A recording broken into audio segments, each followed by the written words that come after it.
My name is Vittoria. I am the field supervisor for ectotherms here at Naples Zoo. And I am Scott Johnson. I'm one of the reptile keepers here at the Naples Zoo as well. Hello, I'm John Rossi. I'm a touring drummer with a passion for animal conservation. When I'm on the road, I spend as much time as possible visiting zoos, aquariums, and conservation organizations. Now, I want to share those places with you. I'll be talking to keepers, vets, conservationists, anyone who can help me in my mission of connecting my people to animals through their people. Join me on my Rossifari. Hello, and welcome back to the Rossifari podcast. Y'all, we are headed back to the Naples Zoo for the second episode in a row here, and we are going to be talking to two incredible people. As you just heard, Vittoria and Scott are going to be talking about the ectotherms at the zoo, and in particular about a very cool, very unique training program that they have at the zoo that can be viewed by the public, which is pretty awesome.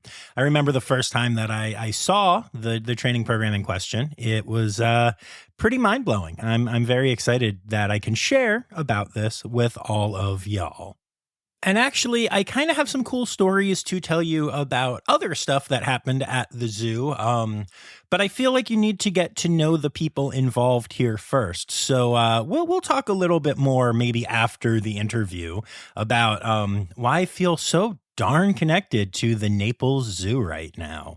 But yeah, a quick reminder, make sure that you are following along on Instagram, Facebook, and Twitter at Rossifari, on TikTok at Rossifari Pod. And also you can support the podcast for as little as $3 a month by going to patreon.com/Rossifari.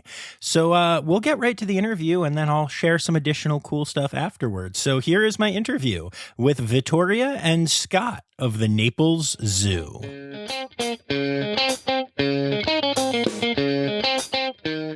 Yeah, so just to clarify, that was not a Victoria that you're hearing, but this is Vittoria, which is a really cool name. What is the background of that name? Yeah, so the background to my name is actually, it's just the Italian version of Victoria. Nice. Yeah. Okay, very cool. As a Rossi, I deeply appreciate the Italian roots. Yes. So very cool. So let's start off. We're going to talk about y'all a little bit, but you said ectotherms. And so for people who are listening who might not know what that means, what does that mean?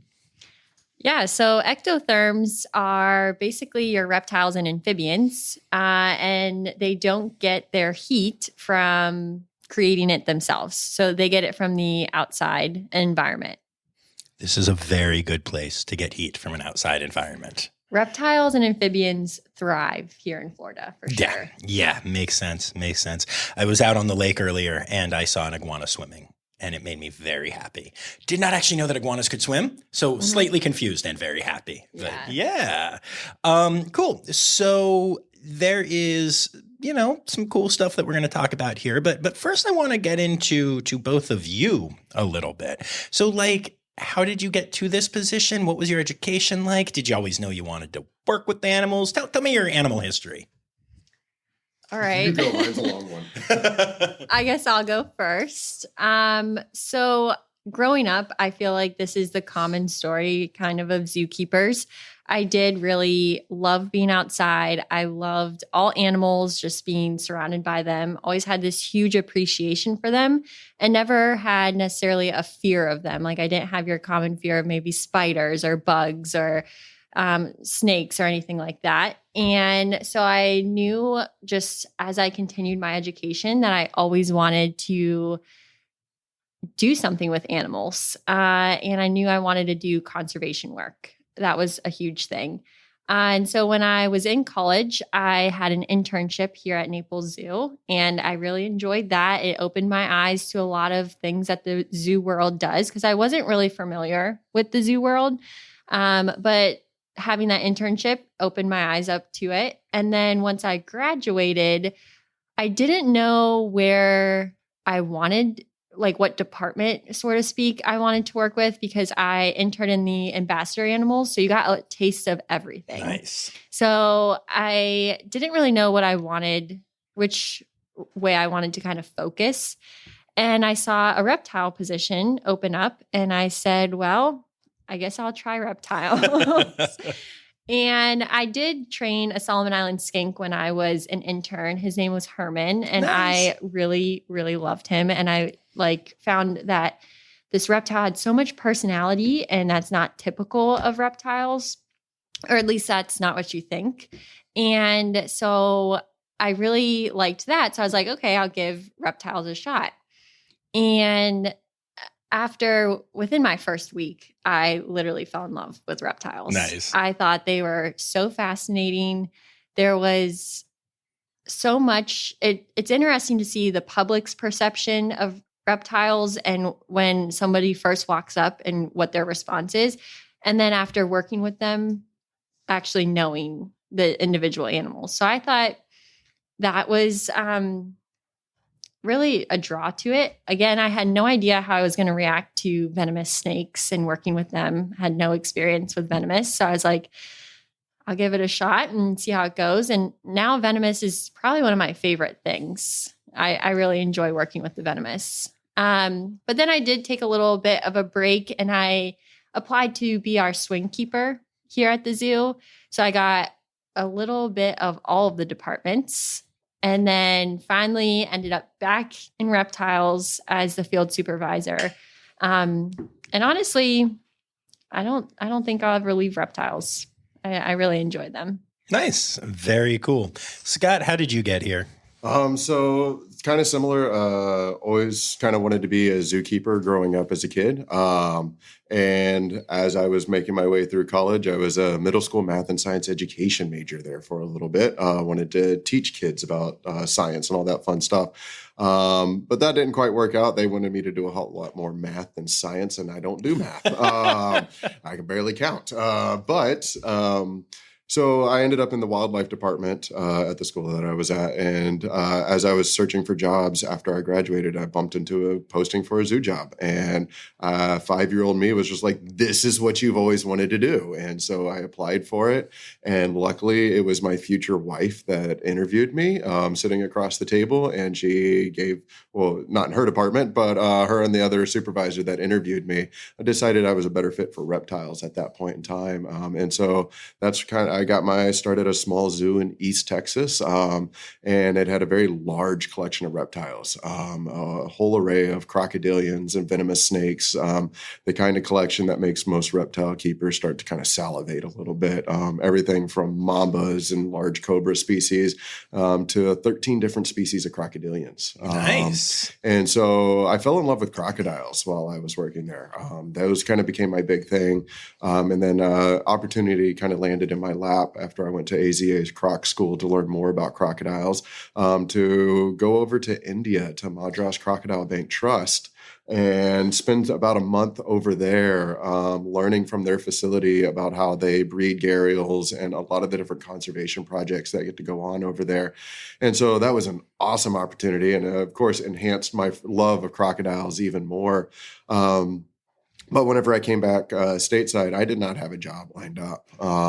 And I was trying to find my new place in the zoo field. And luckily, a job posting opened up here at the Naples Zoo in the reptile team doing shows. And that was a little bit out of my comfort zone. I almost failed public speaking in college. With that voice, really? I did not have this. I had not found my voice yet. And so I started here in the show department doing educational programs and stuff. And I thought that they were going to fire me within the first couple of months because I was absolutely terrible at shows and speaking in front of people. But then I kind of hit a groove and I started really enjoying the education aspect of it. And it ended up leading towards me and one of the other keepers here creating a formal education program based on alligators and crocodiles, working with one of the local schools, which then the zoo used to help grow an actual education department here at the zoo. And so I ended up transitioning over to the education department to help grow that and help to create some of the first camps here at the zoo. And it was a really fun time. But at the same time, my wife and I had just had our first child. And so we decided to move back to Texas for a little bit until the zoo field called her back to Florida. In which case I found myself taking a position as director of education at a little nature center just north of the zoo here, and did that for a little bit until COVID hit and that entire department disappeared. And so that was a little bit of a bummer, but they also had a reptile position open up back here at the zoo, and I put my name in the hat for it. And luckily I knew a couple of people, and apparently I was the better candidate. And so they decided to go ahead and bring me back on into the team. And I've been back and just fully enjoying being back with the animals and doing the presentations. And fun side note, my now boss was my intern. I was one of her intern mentors whenever she did her internship here. And so it's been kind of fun reconnecting with Vittoria after coming back and working with her and now for her in this department. Nice. Very cool. I also, so your wife is Elizabeth, yes, who has been on the podcast a couple of times, and yes, there's more to come. And she set all of this up today, but we just had lunch. It was lovely, just kind of as friends. And she was telling me a little bit about your story and about how y'all met. And I like that you were like, yeah, she interviewed me and it was decided that I would be better in the reptile position, because the way she phrased it was, she was like, yeah, I interviewed him for a position and I did not hire him. And when that man walked in the room, did I think I was seeing my future husband and my future baby daddy? No. Yeah, she's a lot harsher about it. Hearing you tell the sweet version of this story, I was like, that's hilarious. Yeah, no, she doesn't mince her words ever. Never a dull moment in our house, that's for sure. Oh, I believe it. So we did, by the way, we have confirmed the podcast is happening. Awesome. And Mother's Day-ish release, because Sundays are a bad release day. Yeah, I've been pushing her. Oh, I know. Hard. She told me. Yeah, she told me. I bought her all these stuff and everything. Oh, yeah, we're ready. It's going to be real good. Awesome. But anyway, I digress. Yeah, that's great. That's I love stories like that too. Like the fact that y'all were so interconnected and now, like, you know, you were her mentor, now she is your boss, and like I think that kind of thing's cool. I'm a drummer and I work in theater and I do a lot of that kind of thing where like on Tuesday I hire my buddy Jason and he's working for me, and then the next week I'm his drummer, and and I actually think that like that can really foster relationships in an interesting way when you both have times where you have authority or leadership. I don't love the word authority, but you know what I mean, where you're in those positions, and I think it can be really cool. So I bet that has really had an interesting impact on your working relationship. And I think that we work really well together for the most part. And like, there's no weirdness about the fact that she was my intern at one point. Now she's my boss, because honestly, she's been able to teach me a lot of stuff that had changed over the years in the zoo field. And, but yeah, it's definitely been fun. Yeah, we work together really well, and we are always bouncing ideas, bouncing information. Oh, did you see this? Did you see that? And so it works out really well. That's really awesome. Yeah. And Vittoria, what did you say your position was again? I am field supervisor of ectotherms. Field supervisor. Yeah. That was I remembered the ectotherms part. Yeah. But what does that mean? That's not a term that I've heard a lot in a zoo. Yeah, so it's interesting because although I am supervisor, they have field supervisor in there because I am working a run. So besides doing the kind of behind scenes organization and ordering and random miscellaneous things of desk and office work, I'm also out doing a run. So a lot of times it's just me and, Scott, or it's me and, somebody else, and I'm doing the day-to-day work, but then sometimes I'll have to kind of disappear for like an hour or so I can get some of that office work done. So it's honestly been a little bit of a challenge, finding all of the time, especially because when you work with animals, things happen all the time that you definitely didn't plan for. So it's been a lot, but it's working out. Good. By the a lot, she means dealing with all the headaches I create for her.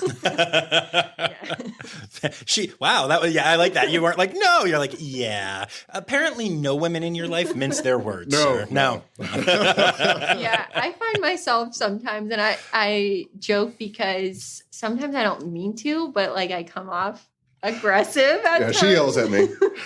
I don't mean to, and then I'll like recognize that I've said it, and I'm like, oh my gosh, I did not mean it like that. Yeah, it's pretty great. That's awesome. I love that. Very cool. So I guess what I want to start off with as far as the animals are concerned here is not the main show. We'll get to that.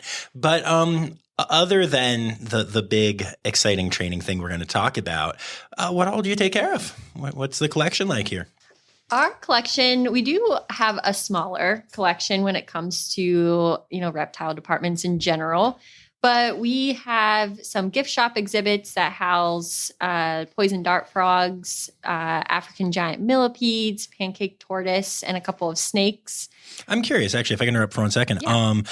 Yeah. So I know that y'all are getting a new entrance and everything. Will there still be gift shop exhibits? Do you know?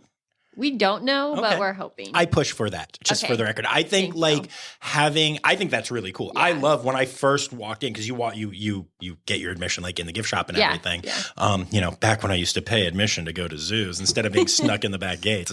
I remember walking in and like instantly seeing animals and being like, this is lovely. There's a line and I don't care. So, it's nice. Exactly. Yeah. So even before you buy your ticket, you are already seeing animals. And so that's really cool.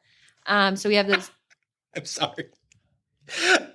Two keepers just walked by and looked in, and they were like, "Whoa!" So blown away by what was just happening that I was like, Yeah, whatever happens in this room for whatever reason, everyone's always so drawn to look. It was such an excited, whoa. Yeah. Sorry, and shiny objects. Yeah. We love shiny baubles. Very true. Anyway, you were saying. Yes. So we have our gift shop exhibits, and then we also have our Burmese python and reticulated python exhibit. So both of our girls are out on exhibit. We also have different tortoise and turtles exhibit. We have 2 Aldabras, a Galapagos, 3 red-footed tortoises, and 2 gopher tortoises. Nice. And then we have 5 yellow-headed temple turtles. So they're really interesting. They have their own kind of setup, outdoor setup. And then, of course, we have the behind-the-scenes area that we call the Venom Den. Nice. The Venom Den houses all of our reptiles that aren't on exhibit. And we actually do have a lot of really cool and impressive species back there. We have our native kind of venomous and some other non-venomous and native and non-native species back there. So very cool. You seemed to get excited when you mentioned the yellow-headed temple turtles. Did I say that right? Teenage Mutant Ninja, something like that. So tell me about them. Yeah, the reason they are kind of exciting is because our previous supervisor was actually the SSP coordinator for them. So That's how we kind of got introduced to them. And interestingly enough, they aren't really represented very well in U.S. zoos. We're one of 6, I believe, U.S. zoos that have them. So to have them here and kind of in this natural setting, it's pretty interesting. And there is a lot of unknowns kind of about them. They're not super researched all that much. And so any kind of information that's been found in zoos has been a lot of that information. Cool. Yeah, that's awesome. I always love it when they're like rare species. Yeah, very cool. So you mentioned that you've gotten really into working with venomous animals. Can you describe a little bit what that's like and like what precautions y'all take and all that good stuff? Oh, man. And so working with venomous, it is definitely kind of a special thing, but especially in the zoo field, because we're probably working with some of the most dangerous animals in the zoo, free contact. Now, we do use snake hooks. You're never going to see us free handle anything. We joke that on social media, you see the free handle Fridays, and we joke that it's going to be serum sickness Saturdays after everybody's in the hospital getting antivenom. Because within this field, I mean, it is probably one of the more dangerous aspects of the zoo job. I mean, some of us have worked with things like mambas and king cobras and stuff along those lines. And there's no glass or barrier in between you and that animal. And especially whenever you have to do medical procedures, which I know that Vittoria gets really giddy about whenever we have medical procedures, because she loves getting the hands-on with these venomous snakes, whether it's tubing or anything along those lines.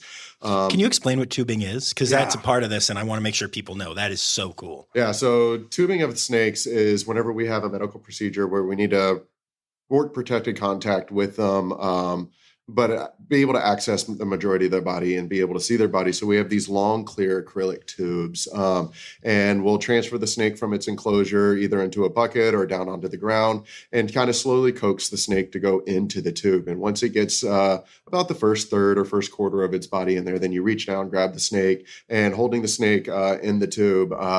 And a lot of people are like, oh, that doesn't look all that bad. But then all of a sudden you have this snake that's in your hand whose muscles are just so much more condensed than ours are. And it's just all of a sudden this 2-pound animal is just manhandling you. And it's a really cool experience, but there's a lot of technical aspects to it and a lot of danger to it, to where it really relies on great communication between the team and everybody kind of working together. But it's just one of those things that it takes a special breed of person to do. A lot of people see it on TV. We've all probably seen Steve Irwin and all those guys handle snakes on TV, and it looks really, really easy. But there's so much that goes into even just placing that hook underneath the snake that a lot of people don't realize, because you move one wrong move with that hook and all of a sudden you have a snake wrapped around your leg. Right. And so it takes a lot of careful planning, a lot of thought that's going into it, and just overall paying attention. You can't let your guard down with those animals. It's not, if you're starting to feel complacent, that's whenever you need to take a step back and reevaluate. But yeah, tubing in and of itself, it sounds really simple, coaxing a snake into an acrylic tube to be able to get hands on them. But it can be a little bit more challenging, especially with certain species of snakes that don't like to go up. They like to go down. And so it can take some time and everything, but it is an exhilarating process. And it's one way to wake up for sure without caffeine. Whenever you go to work with venomous snakes, you don't need caffeine all that much. It wakes you up pretty quick. So the official thing from the Naples Zoo is saying that if you are spending too much money on coffee, you should just get a venomous snake. And no, I'm kidding. I'm totally kidding. I'm kidding. Everybody's stomach just dropped. I kid. But no, that makes a lot of sense. I think, I get to do and be close to a lot of really cool experiences through the podcast. I'm fearless when it comes to animals, respectful, but fearless. I think it would be really amazing to be close to something like that. But I think that would be the closest I would be to not afraid. Like, I'd be okay with it. We could go handle a snake right now, like properly, like you said, you guys do it, I'd be fine. But I think that would be the closest I would come to. Whereas, a lion, I will happily, reach my head in its mouth if I wanted to. No, I'm kidding. I would not do that. But I have no sense of fear with it. But like the other day I was at the Jacksonville Zoo, and they just, they did a confiscation. They didn't, Florida Wildlife did, and took these snakes there. And there was a really beautiful, but really temperamental rattlesnake. Mm-hmm. And I got to see it up very close, but through glass. Yeah. But it just wanted to kill us. Like, very clearly the rattle was going, it was doing all of the weaving. It was very threatened. It was showing off that behavior. And yeah, I was not afraid. I truly wasn't. But also, yeah, you get a healthy respect. Like, it was really interesting to be that close and see what it looked like, Yeah, this is part of the reason my mom thinks that I'm a little bit broken. My mom's terrified of snakes, but her dad is a hunting guide on the coast of Texas, and he'll catch rattlesnakes and keep them in a terrarium. Or he did growing up. He got bit by one a couple of years ago and lost his index finger, and now he's terrified of them. But I grew up basically with a terrarium of rattlesnakes in my grandfather's garage. And my brother and I would just put our hands on the glass and see who could last the longest without flinching. And I won every single time.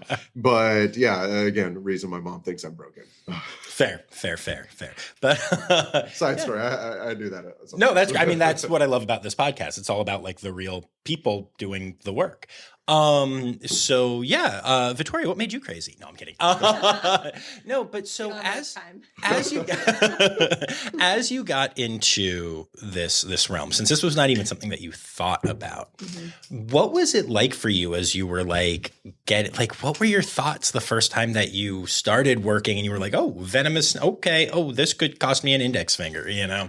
Yeah. So there's a few moments that really almost stand out to me of like my first kind of experiences into the reptile world.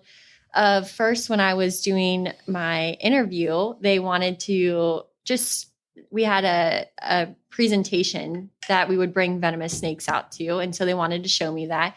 And I remember seeing the keeper take out a terciopelo and it strike at the hook when she took him out of the box. And so right there, I was like, okay, I could do this. Nice. Okay. Nice. Be calm. And then, so even after seeing that, I still decided to accept the position. And my first time seeing our reticulated python, like going into her exhibit, your heart rate just kind of goes up naturally. And that for me, and then it was a second time going out on Gator Beach and seeing Brutus, calling him up for the first time. That was another one that your heart just kind of keeps going. But I think it's all the training that we go through. And it's not like, oh, here's food, go feed, or here's this.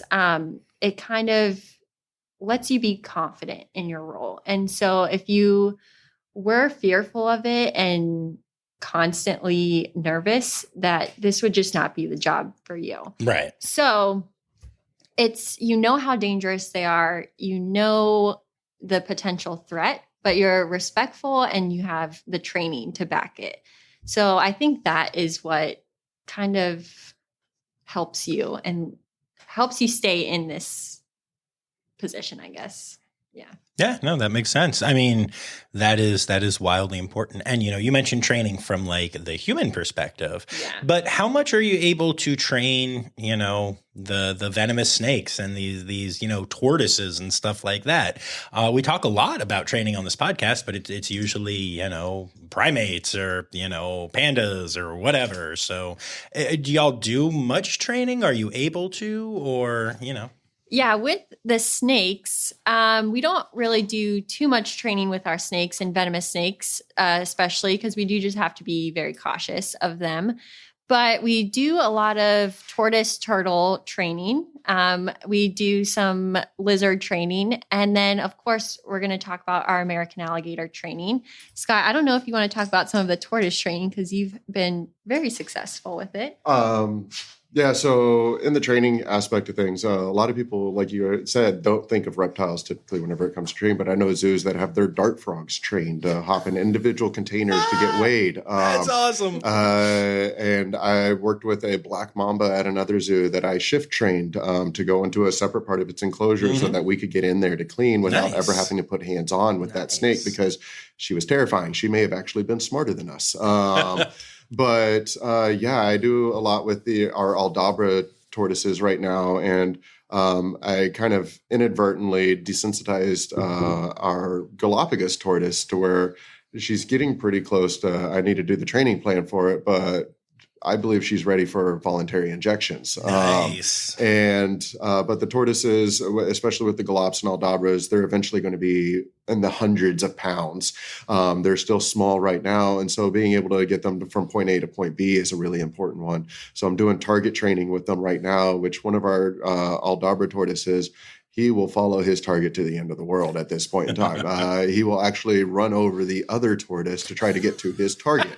And it is definitely a sight to be seen, but they have these awesome personalities and you got to work with their personalities. Our Galapagos tortoise, for example, she seems to have a little bit more of a connection with me than some of the other keepers, to where the other keepers can actually hand feed her, and she won't let me actually hand feed her. All she wants is scratches. Nice. That's the only thing she wants from me. If I pick up another tortoise in her yard, she will actually come and stand on my feet in order to get more scratches from me. She gets jealous. And not to be overly anthropomorphic, which I typically try to avoid doing, but every now and then you bump into an animal that definitely shows more of the emotion than others, and this tortoise is absolutely one of them. The Aldabras right now, they have a tennis ball on a stick that they know if they touch their noses to, they get a treat, and both of them are right at around 90 pounds right now. Oh, they're small then. So they're only babies. That's awesome. And so, but still, being small Aldabra tortoises will easily throw out one of our backs. Right.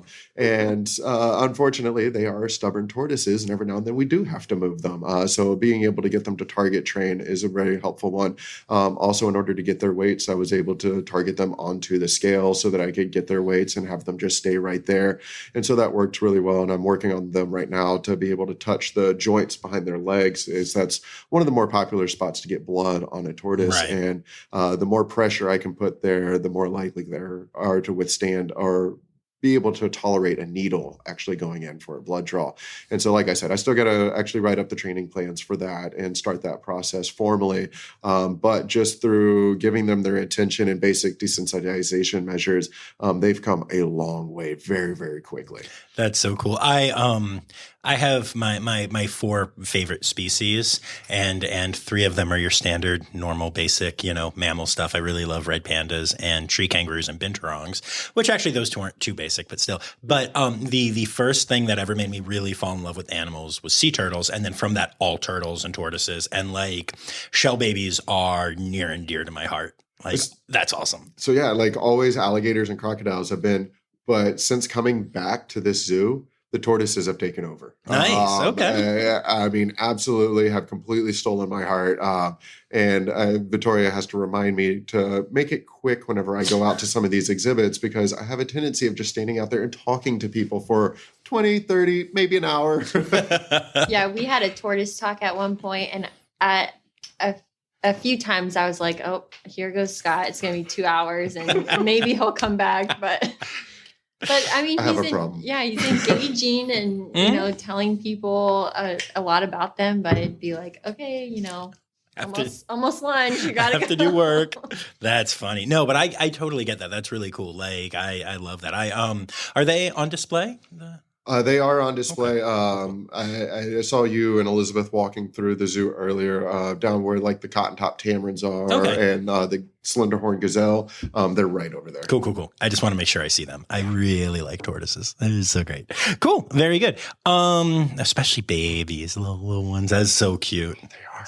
Our glop's really cute. Nice. She's young. Nice. And she's only 40 pounds. Oh my gosh. Yeah, that's baby. Amazing. Yeah.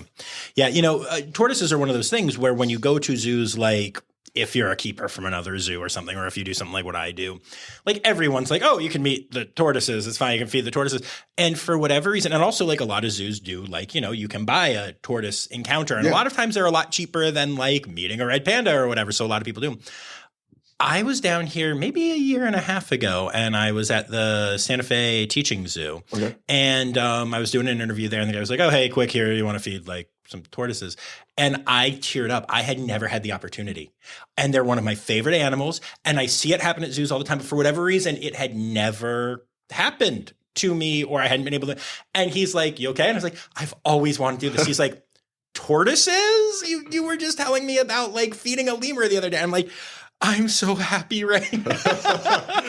Like that turtle kid from the county fair in that viral video. I like turtles. Yeah, a lot of my bandmates will post that when I start talking about stuff. So yeah. Well, you can definitely meet ours.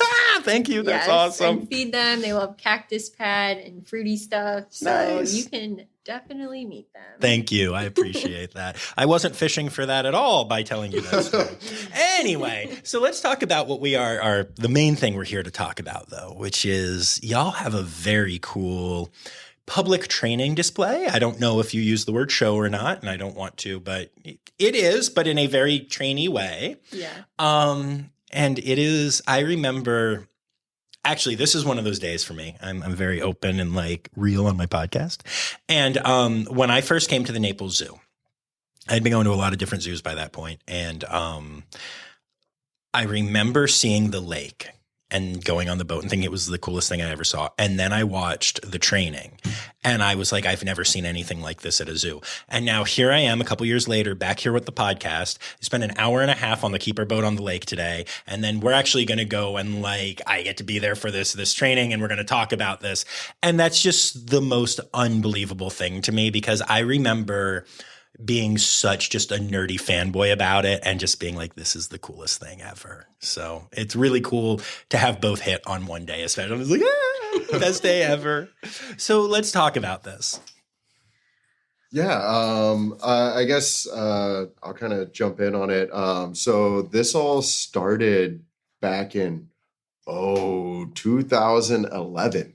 Myself and two other guys had just started here, coming from other zoos as reptile keepers, and had a strong reptile background.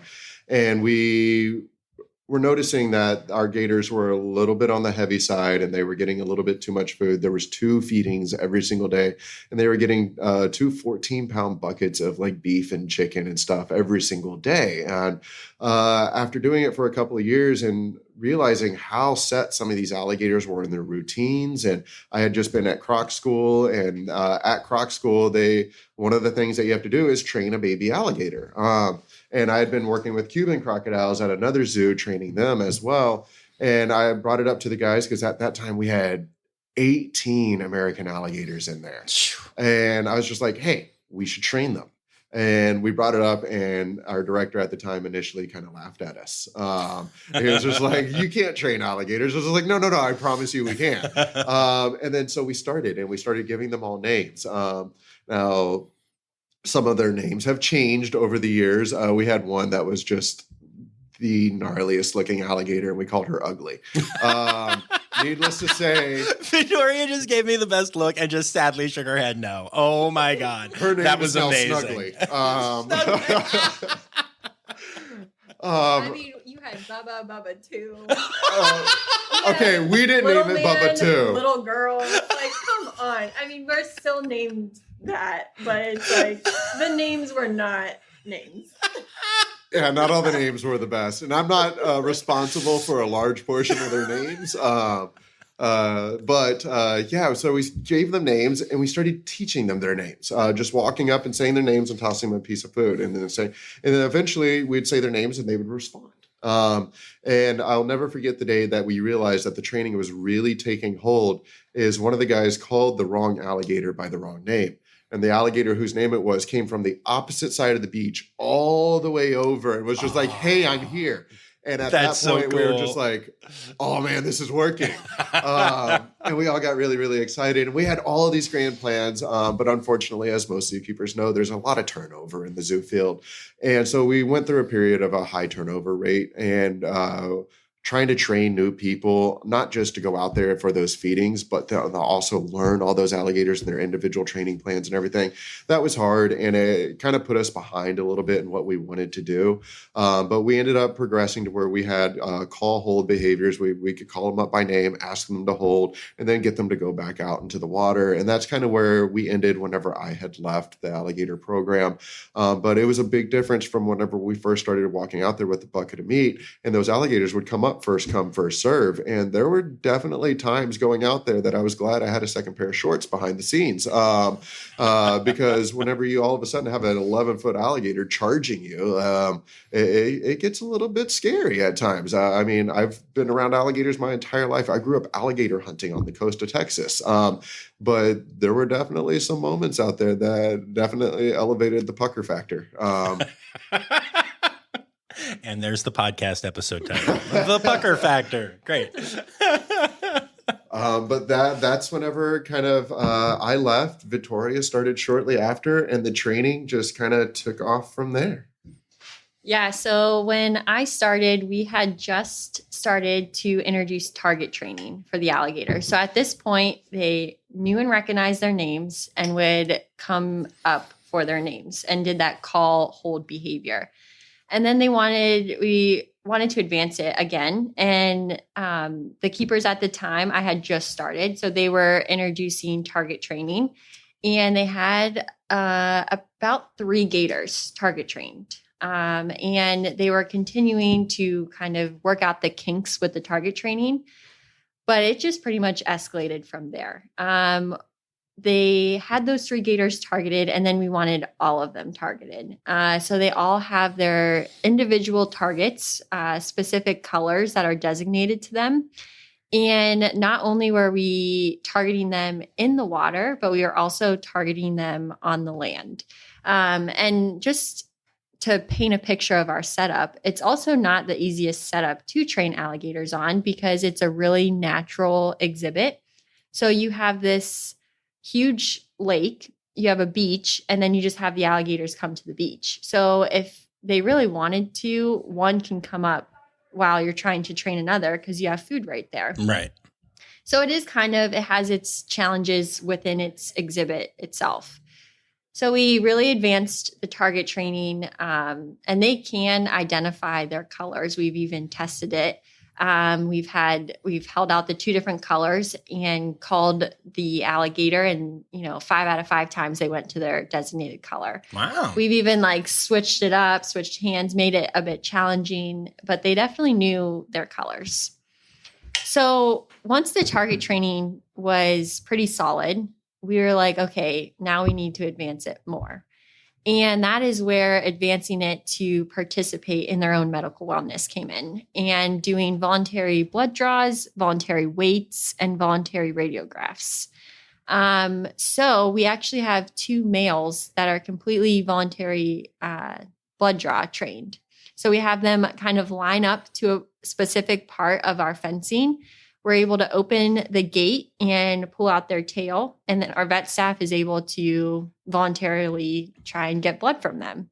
And we're talking about over 550-pound alligators voluntarily letting you kind of manipulate their tail, poke them, and they are holding there. They're still. Now, of course, if they are feeling nervous or if they're just like something's weird, they can certainly just get up and walk into the water. They know that the water to them is their safe spot. Right. We can't get them out of the water. So we have the 2 males that are completely voluntary, trained for blood draws. And then where the radiographs come into play is because alligators, they can be quite physical at times, and especially during breeding season. We realized that some of the females were not being very nice to one another, and they were really getting into it. And so we actually had a female that unfortunately broke her leg. Oh. And so we were like, well, we got to see what's going on. And we were able to voluntarily get her to go up onto a plate, take those radiographs, realize, okay, her leg is in fact broken. But what's the treatment we want to go? What kind of medications do we want to use? And that's where our vet staff really came in. But being able to just get that photo and let her a very stress-free kind of situation is something that, we continue want to do. Because when you have to do alligator catch-ups, it can be a lot of work. It can be very stressful, not only on the animal, but then the people, because we have to coordinate everything, make sure everybody is doing everything super safe. Right. Scott's running late because he's talking to tortoises. It's a whole thing. Yeah. I get it. Yeah. All right. Well, normally Scott is pretty bummed out because we do it first thing in the morning. So sometimes we don't always get to do our tortoise talk. And that's where he gets really bummed. I like talking. But yeah, so if we can avoid having to do these catch-ups and just have them participate themselves, it is all around just a better situation. Yeah, that's awesome. Yeah. Especially the gators we're talking about here. I feel like, half the people listening are like, yeah, I've heard this story before, but the gators, it's very different and I think it's truly fascinating. Yeah. And I just searched for it. I found a video on my phone where I recorded the entire process of us actually bringing the gator up, and it was actually a successful blood draw too, where we were able to get blood from our second largest male. And, nice. Really cool. I can show it. Yeah, later. Definitely. Yeah. That's what makes it sometimes anticlimactic, because the training is all good and things, but they're just so incredible. They're able to shunt their blood from different portions. So even though we have the kind of, we have the blood draw. There's no blood. Wait, what? I have no clue that this is a thing. Can you explain this more? I did not know that. Alligators can actually control their circulatory system. What the hell? That's amazing. Snakes too. Yeah, really? snakes too. I'm a drummer, guys, okay? I mean, I like animals, but like I'm learning things here. That stuff hates blood draws on reptiles because they can just shut off the flow of blood. Oh my gosh. They can constrict the vessels to where they can't even find the vessel or vein. And and then alligators, I mean, you see these videos and pictures of alligators where they're missing entire limbs or entire tails, parts of their snouts. And a lot of times people are like, how did they not die from that? And it's because they can actually basically self-tourniquet. That's amazing. Yeah, it's really stinking cool. I had no clue. That's so cool. It does make blood draws a little challenging at times. Yes. More so for the vet staff than us. Yeah. But, Fair, but that's a great behavior. And you know, speaking of kind of training beyond like for their needs, hurricanes, Naples, Florida, gators. How do you? Will they just follow? Can you get them inside? Where is their safe space? It seems like a lot. Yeah. So, I mean, we just experienced a Hurricane Ian. And because they are native and they are, designed to withstand these storms, we actually just leave them on exhibit. Seriously? Yes. Wow. We do just leave them on exhibit. We do right before the storm. We know it's coming. Any kind of high wind storm, we do perimeter checks to make sure that if there's any like branches that are kind of sketchy, maybe we'll go ahead and remove them. But yeah, we left them out on exhibit, and I actually was on the ride out team. And so we went out about midday or so of the storm to kind of just peek at everything. And I mean, we were super flooded, and, I could see one of our female gators. She was about like 2 feet from the top of the fence, which was just lovely to see her. Her name's Mama. You definitely don't want to be in her way. But yeah, they all did fine. Even during Irma, they were all in there in the exhibit. That's amazing. That's the kind of thing that like, I think it's so cool that y'all are just so aware of what these animals are, and you take natural histories into consideration and stuff. Mm-hmm. And I mean, you're right. I never would have guessed that. I never would have thought of it from that perspective. But these are animals that are made to survive hurricanes, and they're in the best health possible because y'all take really good care of them. And so you let them do the thing, and you're here and you keep an eye on it, and hopefully Mama doesn't climb a fence. And but no, that makes a lot of sense actually. You laugh about that, but Mama is essentially the velociraptor from the first Jurassic Park. Oh boy. She's that smart too. Wow. Yeah, no, she's incredibly smart. Like, she even picked up that on certain gator catch-up days, we would wear different clothes, and she recognized that. Oh my gosh.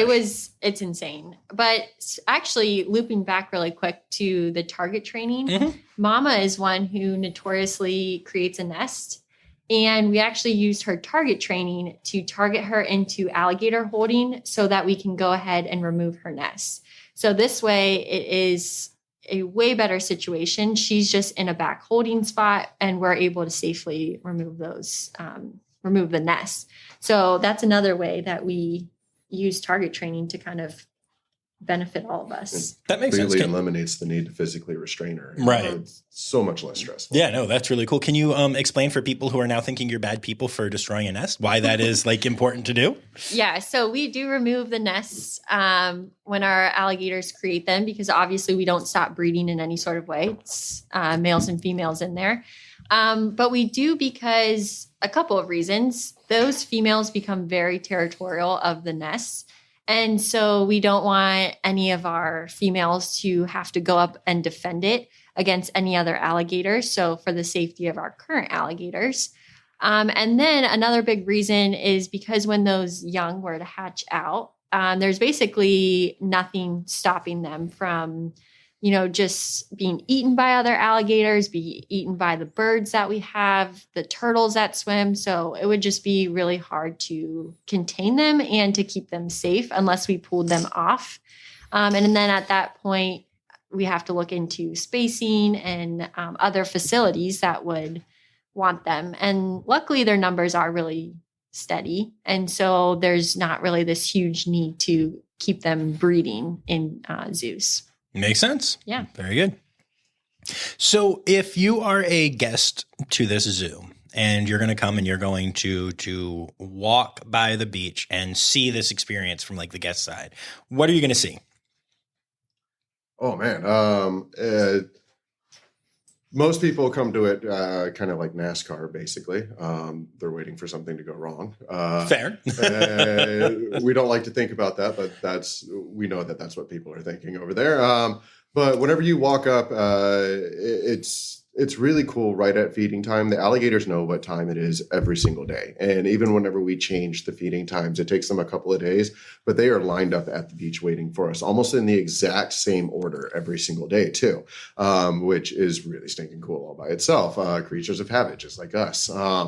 But if you're standing on the public side, you will look across. It's this beautiful white beach like you would see anywhere in Naples, except it's inside of an alligator exhibit. And we come out there. There's two of us that come onto the beach. There's a third person that kind of stays behind. And they're there purely for just in case something does happen, they can make a radio call to set emergency procedures into place.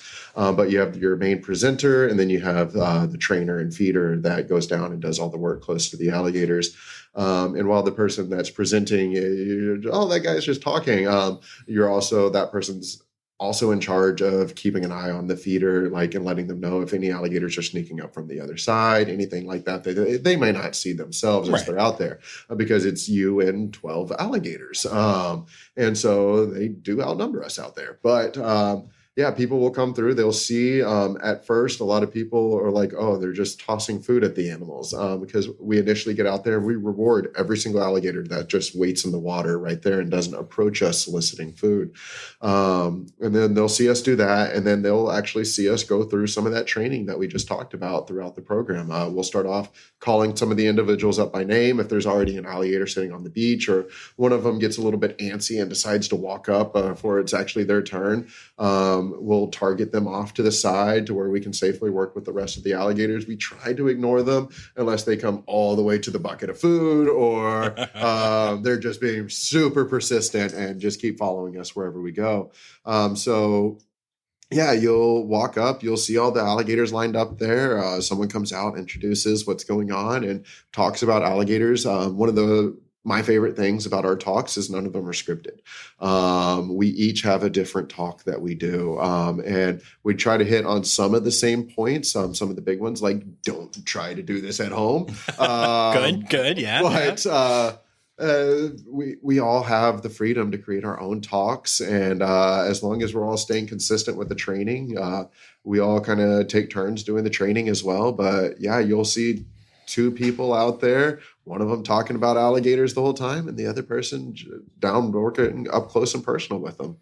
And it's a fun process. Like you said, like you came through and it was just this awesome experience that you were, I didn't really mention it, but whenever I came back to this zoo and to Florida after leaving this zoo the first time, I hadn't seen one of the alligator training programs in years. And whenever I first came back, seeing the progress that they had made with the targeting and everything, I was just like, heck yeah, this is awesome. This is what we had initially envisioned. And it was really cool seeing that it had followed almost all the way through. And now we're at the point where we're doing the medical stuff with them, which we hadn't even thought about at that point in time. So, sorry, side note again, but no, that's awesome. It was really cool to see how much progress they had made while I was gone, and then being able to walk back and be a part of it again. Yeah, that's very cool. Is there anything else that either of you would like to say about the process or any of the herps here or any of that good stuff? Other than it's not just a Galapagos tortoise, it is the Galapagos tortoise Poppy. She deserves her own little fan page and everything. She's an awesome animal. But I mean, I don't, this zoo, it's not focused so much on its reptile collection itself, whereas a lot of other reptile collections, they're focused very heavily on conservation breeding, and they have these massive collections. We have a much smaller, more condensed collection where historically we focused more on the education side of things and connecting people with nature. We have taken that aspect of zoos I feel like almost to the next level, to where we really pride on ourselves on connecting people to nature in our keeper talks and our programs. And oh man, I miss the venomous snake shows, but they were fun shows, but permitting and everything these days doesn't allow for it anymore. But yeah, connecting people with reptiles, it's a very hard job, but it's so incredibly rewarding considering they are one of the fastest disappearing groups of animals on the planet today. And it's, like I said, it's hard connecting people to the things most people are scared of. Right. But that's something that this zoo has always really excelled at. And that's one of the things I do like to highlight is this zoo's efforts on educating people about the wildlife that lives around them and in other parts of the world as well. Nice. I would just say that, yeah, even though our collection is smaller, it is really incredible to work with each individual species and learn about that individual, because although we have those information about the species as a whole, it is really important to know about that individual, what, its patterns look like and things like that. So I think that's really something important to look at and that we all take a lot of note to. And I just think we have found a lot about their personalities, which is, as a keeper, it's really nice and fun. And it makes your job really enjoyable when you start connecting with each of the animals. And it makes you want to talk about them a lot to people. And you want to educate people on how important they are because you've built this connection with them here at the zoo. Awesome. Very good. Are there any conservation organizations that y'all would like to give a shout out to? I guess one that I mean, it's very important to probably both of us is Orient Society. They do a lot of indigo conservation and a lot of just Florida herpetofauna. They really try to focus on that, and they've done a lot of amazing work on that here in the state, working with some of those animals. And while we may not be directly related to them or working with them here at the zoo, they do work very closely with the zoo community and have done a lot of really cool things for reptiles, especially the eastern indigos. And I'm going to give my shout out to the Project Golden Frog. Yes. I actually got to go down to Panama and visit the facility and help out a little bit. And that was my first time ever going out on a conservation project. So it was very cool to see conservation in action. So that's my shout out. Very cool. We have had them on the pod, and it was a really interesting story to share. Really, what an amazing, very cool. I'm also good friends with Vicky, who does the. I went with her and Mark. Okay. From Detroit. Zoo. Okay. Cool. Yeah. Vicky's incredible. She's, for people listening who don't know, you should have heard an episode with her. If you haven't, go back and check out our Fort Worth Zoo series. But she is the SSP coordinator for the Golden Frogs here, and it is it's just such an important conservation effort. So very cool. Yeah. Awesome. And now it is time. It's time now, don't you know? We've come to the end of the show. But there's one tale left to go. You're gonna laugh and say, oh no. It's time for the Rossifari poop story. Oh man, there's so many. So go with one of the just good ones, I guess. It involves both of the P's. I got pooped on and peed on. Really nice. Good. Right in the middle of a show. So I used to do the Safari Canyon presentations here at the zoo. And one of the animals we used to work with quite frequently were the kinkajous. Nice. Okay. And part of how I came out of my shell on stage was that one of the guys one day brought out a kinkajou and called it a monkey. And like the guys on stage, they created a little bit of banter. And I was just like, oh my God, I have an idea. What if one of us just is mic'd up the whole time and we're just idiots? We don't know anything about animals. And so I was just like, just bear with me, just run with me on this one. And I brought out the kinkajou. I was like, I found a monkey backstage. And it would be on my shoulders and I'd be walking it down in front of everybody. And then I'd follow it up with a vulture as a bald eagle and then a skunk I found as a cat and stuff like that. And it was great. People actually thought I was that dumb. I swear I'm not.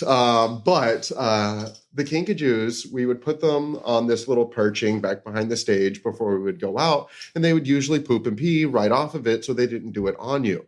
And I swear every time that I did it, they would poop and pee behind stage. We'd get about 3 steps on stage and I'd feel something warm just dripping down my back. And every single time they would just urinate all down my back. And there was one day I got home and it hadn't just urinated down my back. I had tucked my shirt and several piles of poop fell out of my shirt. They had been trapped in my tucked shirt almost all day long back there. And it was just smeared all over my back. And I have no idea how I didn't feel it, but it must have just been all the sweat and everything from the summers here in Florida. But yeah, that was one of the grosser moments. Definitely up there. Yeah. Nice. Very good. Vittoria? So I do have a lot of poop stories. Poop story. Of course.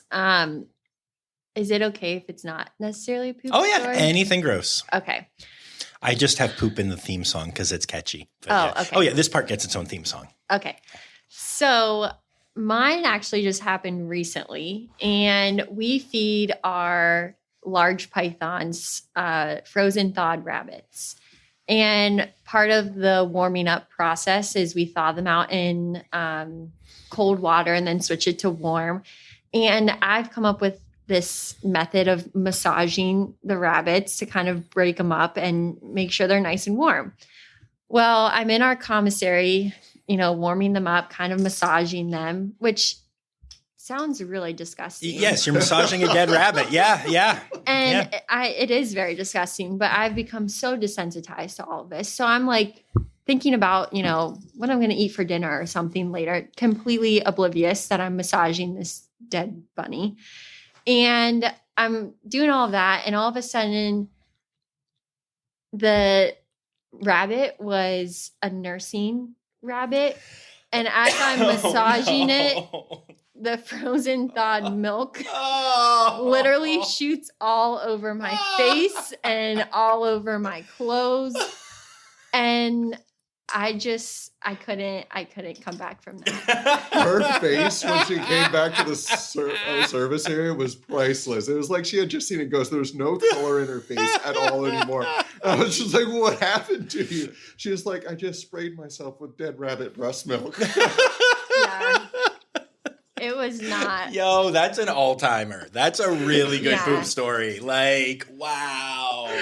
I know. And, I already just the person me, I'm like feeling bad for this bunny already. And I'm like, at least it's going to be eaten. At least it's going, it's natural, blah, blah, blah.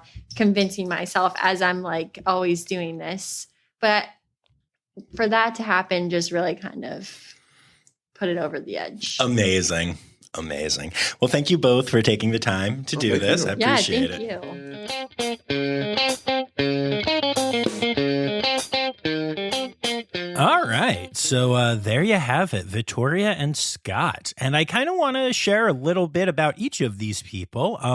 So, Scott, as we mentioned, is the husband of Elizabeth Johnson, who has been on the podcast a couple of times now and also set up all of these interviews for me and everything. And you may remember back early in the episode, we mentioned a podcast that I thought was going to be starting soon and all of that.